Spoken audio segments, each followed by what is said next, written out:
بسم الله، اللهم صل وسلم وبارك على رسول الله. السلام عليكم. ازيكم؟ عاملين ايه؟ وحشتوني، يا رب تكونوا بخير وبأحسن حال. يا ريت نعمل اشتراك للقناة ونفعل الجرس ونحط لايك. معانا بقى النهاردة وصفة الناس كلها متختلفش عليها، الكبدة الاسكندراني بطريقة المحلات. معانا نص كيلو كبدة، بس مش بنغسلها عشان ما تتزفرش. هنحط عليها حوالي ربع كوباية خل كده وهنسيبها تصفي دمها، بس كده. لو غسلتيها هتتزفر معاكي، لكن كده هتنزل كل دمها، مش هيبقى لها ريحة زفارة خالص.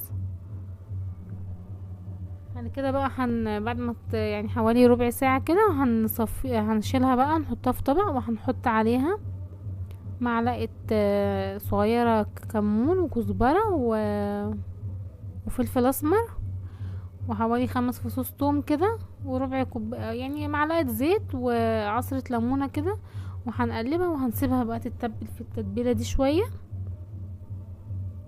وبعد كده بقى هنجيب فلفل اخضر معانا او فلفل الوان المتواجد عندك، هنقطعه كده. كنت بقى عايزة تحطي تحرقيها، تحطي واحد سبايسي فيها كده براحتك يعني. بس وكده خلصنا الفلفل معانا. هنحط طاسة على النار مسخنة، هنحط فيها زيت يسخن خالص، منحطش والطاسة باردة. هنحط بقى الكبدة، هنشوحها كده لحد ما تغير لونها كلها، وهنبدأ ننزل بالفلفل معانا، وهننزل بقى بالملح بتاعها. انا مكنتش حطيت لها ملح في التتبيله، بسيبه بعد ما بحطها على النار. زي ما انتم شايفين كده اهو، حط لها نص معلقه ملح، وبتعلي عليها، ما بتاخدش حوالي يعني 10 دقايق كده على النار وخلاص، عشان ما تنشفش معاكي.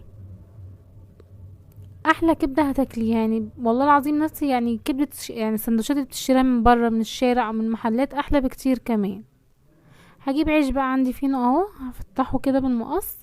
وعندي برضو عملت طبق كده، يعني هعمل جزء سندوتشات وجزء هسيبه، اعمل جنبه بقى طماطم بطاطس مخلل كده، يعني اللي عايز حابب كده حابب، واللي حابب كده حابب. شايفينها عامله ازاي؟ لونها جميل وما نشفتش معايا، ما تخليهاش تقعد على النار كتير. جنبها بقى ليمون وطبق مخلل كده، احلى بكتير من اللي بتجيبيها من بره. هتعجب الاولاد خالص. جربيها وان شاء الله هتعجبك. يا ريت ما ننساش اللايك ونعمل اشتراك للقناه، واكتبوا لي رايكم في التعليقات. بحبكم في الله، هتوحشوني قوي. اشوفكم في فيديو جديد، مع السلامة.